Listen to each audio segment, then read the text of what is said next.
Recently, I attended the launch of the Corporate Collective Against Gender-Based Violence, hosted by UNFPA. This is such a wonderful initiative. I'm so glad that UNFPA has taken the time to invite the private sector and get them involved in the fight against gender-based violence. This is something that people think is either cultural, or it's an NGO's problem, or it's a marital problem, or it's something that should be kept in the home. And it's not.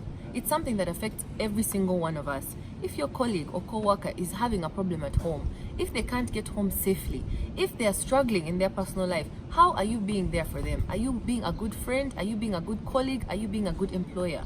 Because that's going to affect their productivity and your bottom line, which is unfortunately the only way we can engage private sector companies to be more involved, understand the monetary loss, the value of what gender-based violence is doing to your organization. UNFPA predicts that in Uganda we're losing $20 million a year because of gender-based violence. These are the days that women can't show up at work. This is the loss in productivity that you're having. There's so many more ripple effects with when a person is not able to do their job because of a problem they're having at home. And it's something I think as employers, it's important for us to be more involved in. In America, they're having what is called a suicide epidemic. There's so much more depression and suicide among millennials than any generation before.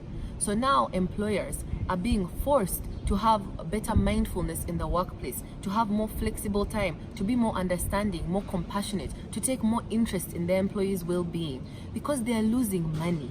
That's what it is at the end of the day that is driving the private sector.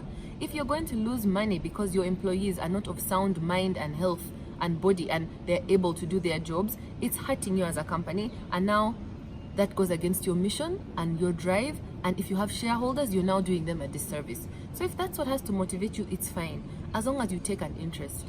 When we were discussing the different things employers can do, we used the example at Sky's Hotel. Our staff are all picked up and dropped every day because we understand the late hours, especially with women cashiers trying to get home at 2 a.m.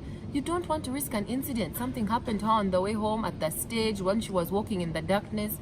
That is terrible, and it's something that's going to affect not only our bottom line because she won't be able to work, but her own well-being, the trauma, the depression, the fear that that person will now carry for the rest of their life.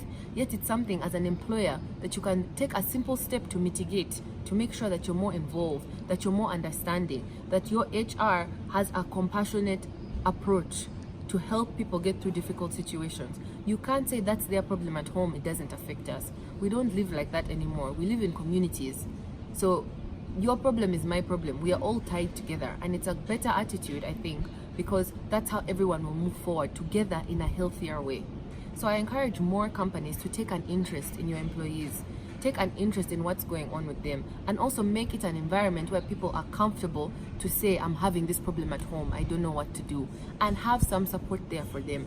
See how you can help them, because it doesn't take much, but the effect is profound. You're going to help someone and change their life, change their trajectory, change the potential that they are able to reach. So it makes sense as employers who have the capacity and the power and position to help and to be invested in their employees, and make sure that your employee is happy to be there and feels supported and feels like it's a place that they can share this kind of information, because that employee is now going to have more trust, more loyalty. They'll be more attached to the organization, to the mission, to the people, and they will last much longer. They will perform much better. It's something that is very good of us as human beings to do for each other, but also as employers, it makes financial sense. So I encourage you to get on board.